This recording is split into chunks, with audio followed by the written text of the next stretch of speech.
Hi అండి. YouTube విషయంలో నేను లాస్ట్‌లో అయితే ఒక మాట అన్నాను కదా! చిన్నపిల్లలు ఉన్న వాళ్ళకైతే తప్పదు అని. ఎందుకంటే చిన్నపిల్లలు ఉన్నప్పుడు వాళ్ళని వదిలేసి అయితే జాబ్‌కి వెళ్ళలేము కదండీ! ఇప్పుడు నేనే ఉన్నాను. నాకిద్దరు బిలో 5 ఇయర్స్ పిల్లలే అనమాట. వాళ్ళని వదిలేసి అయితే జాబ్‌కి వెళ్ళలేను కదా! సో, ఇంట్లోనే ఉండి ఏదో ఒకటి చేయాలి అని ఆలోచన.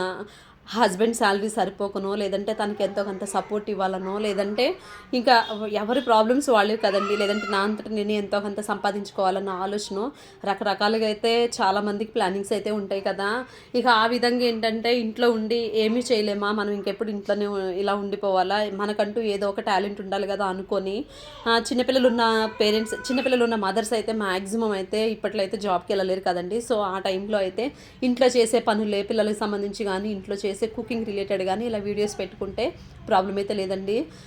దానికోసమైతే ఇంకా ప్రతిసారి గూడా నాకు వ్యూస్ రావట్లేదనో, సబ్స్క్రైబర్స్ రావట్లేదనో అట్లా ఎవరు గూడా ఫీల్ అవ్వాల్సిన పని లేదండి.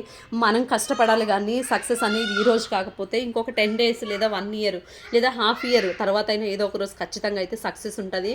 ఈ విషయంలో ఎవ్వరు గూడా బాధపడాల్సిన పనైతే లేదండి. జాబ్‌కెళ్ళే ఛాన్సెస్ ఉన్నవాళ్ళైతే ఖచ్చితంగా జాబ్‌కైతే వెళ్ళండి. పిల్లలున్న వాళ్ళైతే పిల్లల్ని వదిలేసి వెళ్ళలేరు కదా! ఇప్పుడు నేనే ఉన్నానండి. నా ఫీలింగ్ ఏంటంటే పిల్లల్ని ఎవరికో అప్పజెప్పేసి జాబ్‌కెళ్ళాలని అయితే నాకైతే ఇష్టం ఉండదండి. ఎందుకంటే నేను ఒకటే అనుకుంటాను. పిల్లల్ని ఒక ఫాదర్, మదర్ చూసినంత ప్రేమగా అయితే ఎవరు చూసుకోలేరేమో అన్న ఫీలింగ్ అయితే ఉంటది నాకు. ఎందుకంటే ఎంత విసిగించినా, ఎన్ని చేసినా సరే మనం కోప్పడినా లేదంటే ఒక చిన్న దెబ్బేసినా మనకంటూ ఒక బౌండరీ ఉంటది. కానీ అందరూ ఆ బౌండరీలో అయితే ఉండరు కదా! అలా అయితే అనుకుంటానండి నేనైతే. ఈ ఒపీనియన్ ఎంతమందికి కరెక్ట్, రాంగ్ అనిపించిందో నాకైతే తెలీదు.